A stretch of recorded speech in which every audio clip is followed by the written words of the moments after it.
What do you see as the difference between vision, philosophy, and style? Can you tell me how these three interact for you? Vision, philosophy, and style. Style is something to me that you get from your grandfather, or you get, it's subtle decisions that you make about how you comport yourself, how you treat other people, how you dress, how you manage, how you respond to crises or to tough situations. Philosophy is much more intentional. Style, in other words, is an accumulation of little decisions you make throughout your life, and then you just sort of put on autopilot. Philosophy is much more intentional. It's the result of really wrestling, often making tough decisions, and committing to a way of life, a way of being in the world, a certain set of risks.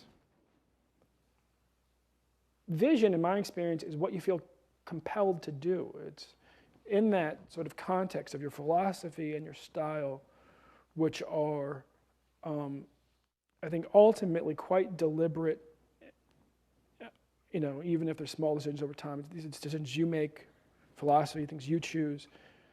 Vision, and calling, and to me are very spiritual and often spontaneous or, inspired.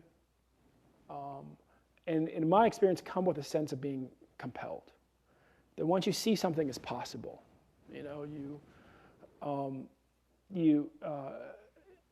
see that it's possible to, in your own mind, to save the financial aid program, or it's possible to actually assemble a set of facts, perform the investigation as a reporter, to exonerate a man who's being framed for arson in Mississippi, or whatever. It's the vision that compels you to follow through. And that's, I think that's one of the things that has been great about this country, is that we accept a certain kind of prophetic tradition. We almost, amongst leaders, white, black, throughout American history.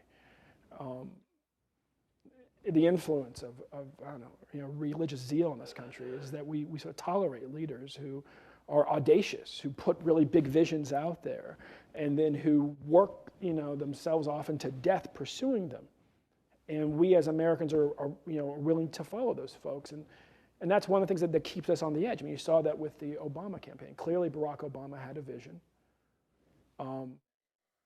It was, I think, objectively no more compelling than Ron Paul's vision. But he himself was compelling in the way that he pursued it. And in his individual belief in his vision. And that became infectious.